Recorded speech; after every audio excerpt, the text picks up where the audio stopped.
Napahiya na naman ang serapi nyo, mga kakotsero. Ano ba naman yan? Hindi pa kasi natuto sa mga naunang pagkakamali. Anong naganap, mga kakotsero? Ito yung ganap, papakita ko sa inyo. Ayan. So, ito po yung balita kanina. Tulfo blasts DepEd. Why collect contributions from students for electric fans?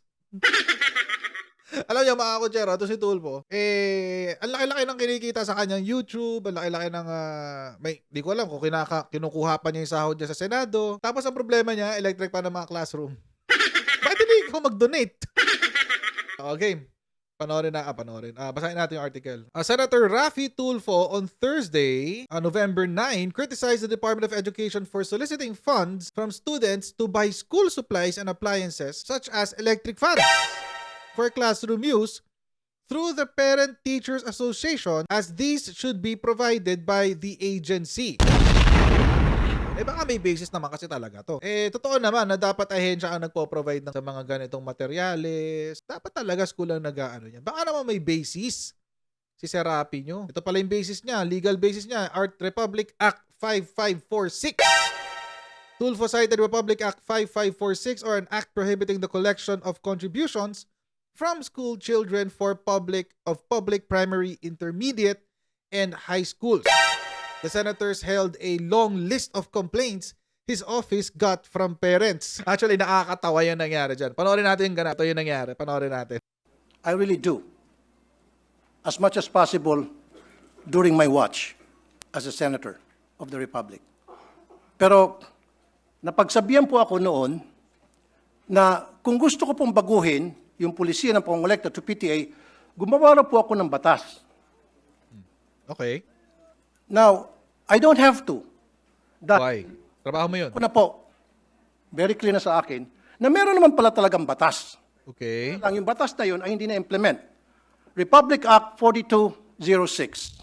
Interesting. Noong 1965 na inakyan, which prohibits collection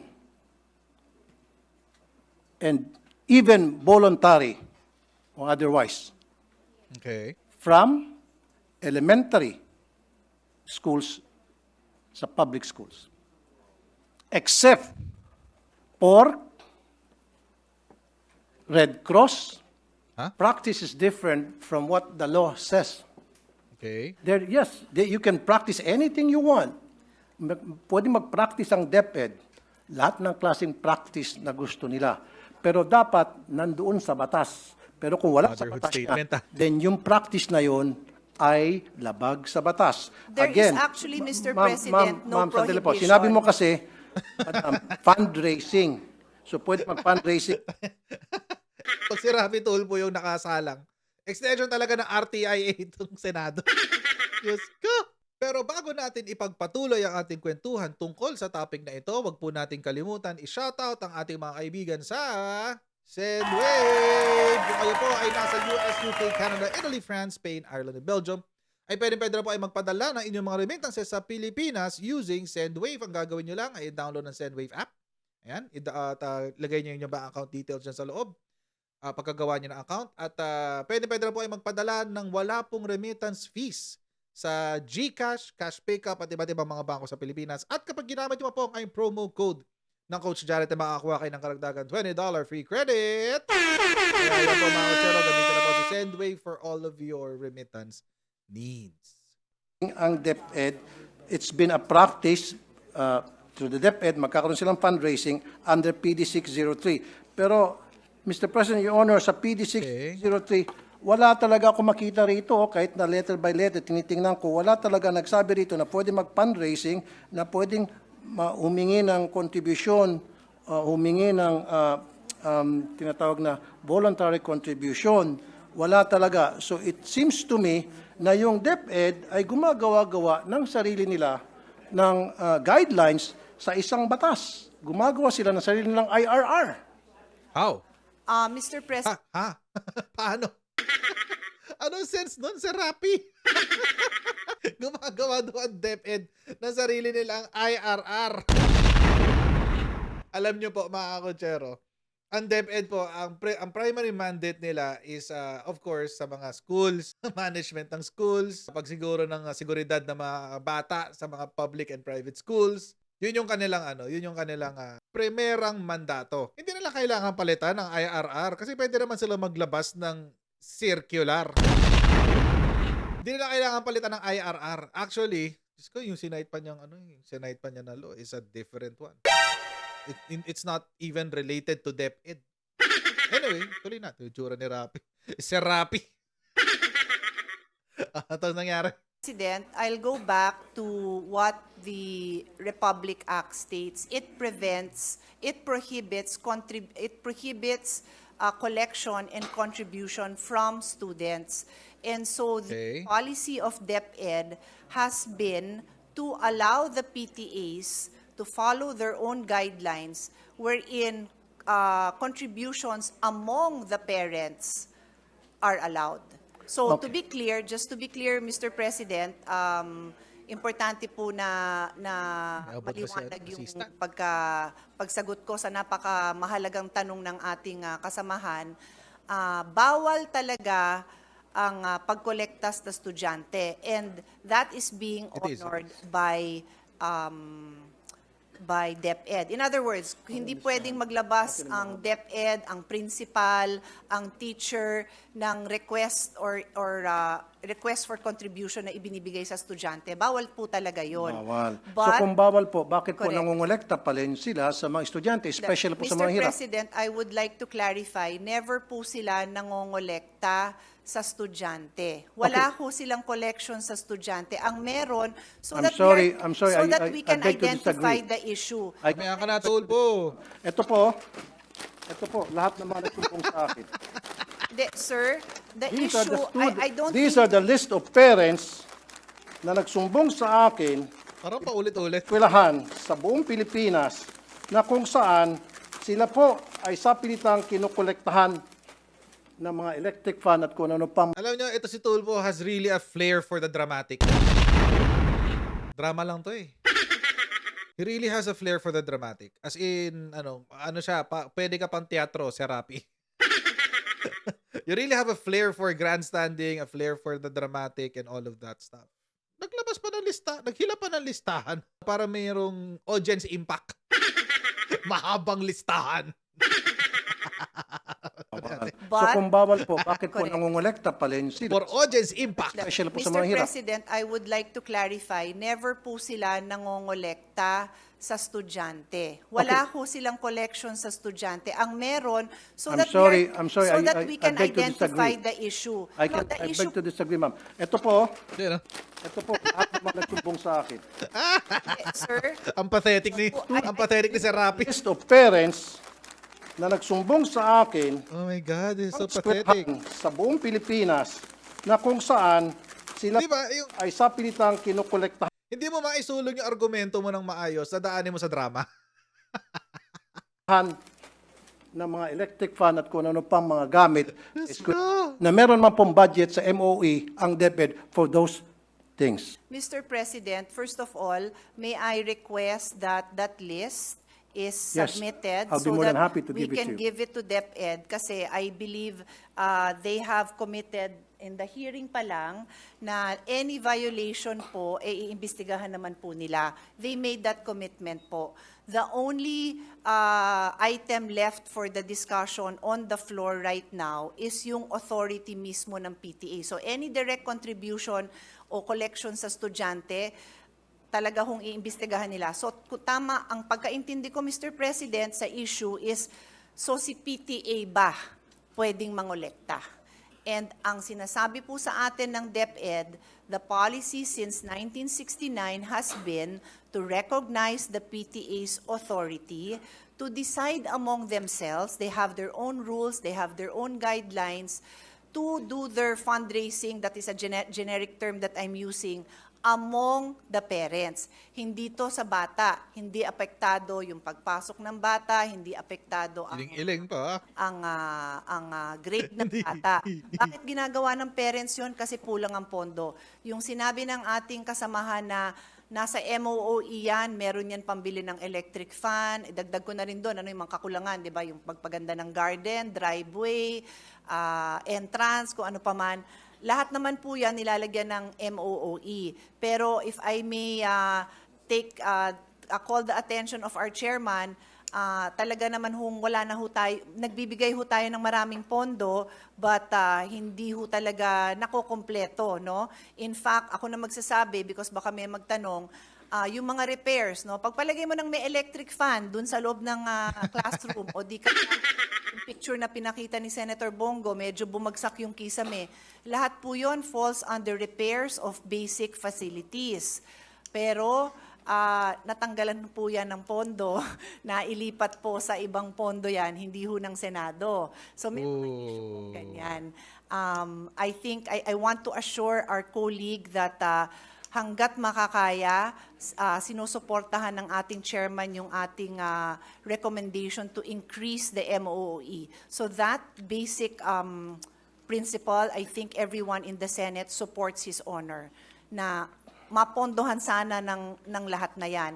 So, remaining na lang po yan kung ano ho, hanggang saan ang kakayahan ng PTA to among themselves decide to fundraise parent to parent. I cannot add to my answer kasi yan po ang policy. Hindi ko naman ho kayo bobolahin, Mr. President, na iba yung iling-iling policy. dyan, Yan Serapi. po ang policy na ginagamit po nila. Okay, iling-iling dyan, Serapi. Ay, iling-iling na lang tayo dyan. Game. Punta kasi natin yung batas na pinaglalaban ni Grandstand, ni Senator Grandstand. Ano ba yung pinaglalaban niya? Ito ho yun, Republic Act 4206. Actually, mali pa yung pagkaka-quote ni Krappler. Tapos ito yung pinagbabasihan daw ng totoong balita. Simpleng pag-quote lang ng batas, hindi pa nagawa. Ayan, 5546 sa kanila, yung totoong batas na ni-refer ni Serapi, ay 4206. Ang layo niya, no? 5546, 4206. Ang layo naman niyang Krappler. Ito yung batas na sinasabi ni Serapi. An act prohibiting the collections of contributions from school children. School children, guys. School children. For public primary and intermediate schools. Ito yung sinasabi ni Serapi na meron na raong batas na pumipigil sa pagkokolekta ng pera sa mga estudyante at sa mga parents, etc. etc. Ito ho yun. Basahin ho natin ang nakasulat sa batas. Kasi syempre, kailangan intindihin natin yung nakasulat sa batas. Diba? Hindi naman pwedeng mukha lang tayong eng-eng dyan. O, itong sabi, Section 1. The collection of contributions for the Red Cross. Yung collection daw ng contribution para sa Red Cross, para sa anti-tuberculosis, parent-teacher associations, naka-indicate dyan ng PTA, school athletic meets, medical and dental services, or for any other project or purpose, whether voluntary or otherwise, from school children of public, primary, and intermediate schools is hereby prohibited. May nakita mo ba kayo dyan, parents? Maliban sa Parent-Teacher Association? Wala. Ano po yan sa Tagalog? Tagalogin natin. Ang koleksyon ng contribution para sa Red Cross, Anti-Tuberculosis, Parent-Teacher Association, School Athletic Meets at Mental and Dental Services ay hindi pwedeng kunin sa mga estudyante. So, ibig sabihin, mga kotsero, si PTA, hindi siya pwedeng kumuha ng pera sa mga estudyante. Yun lang yun, mga kotsero. So, ito yung sinasabi niya na may batas na raw. Maliho itong reference niya na batas. Kasi hindi ho nagpipigil dito sa batas na ito na kung ikaw ay miyembro ng PTA, ay hindi ka pwedeng hingian ng contribution according to the rules of your parent-teacher association. Serapi, dapat alam mo yan kasi ikaw ang sumita. Ito yung sinasabi nila. Sabi naman ni Coco Pimentel, syempre kinampihan niya si Tulfo. Ang sabi niya, in principle, sa prinsipyo, nangongolekta ka pa rin sa mga estudyante sa pamamagitan ng magulang. Okay. Sabi niya, we have to harmonize. I'm thankful for the discussion because we brought up RA 5546. Mali nga yung law eh. Sino kinukolektahan mo kung nangungulekta ka sa bata of elementary school age? Hindi ba magulang rin? If you look at the spirit of the law, bawal mangolekta sa bata at sa kanyang magulang. Senator Coco naman, inuuto mo naman kami. Ang linaw-linaw na nakasulat dun sa batas eh. So saan kukuha ng pondo ang PTA? Kaya nga, nakasulat dito sa batas, alam nyo mga kutsero, unang-una, hindi Supreme Court Justice si Coco Pimentel. Hindi siya Supreme Court Justice para i-interpret kung ano ang espiritu nitong batas na to. Hindi ho. Kailangan, idaan nila sa Supreme Court. Kasi, wala rin kasing description tong batas. Walang description.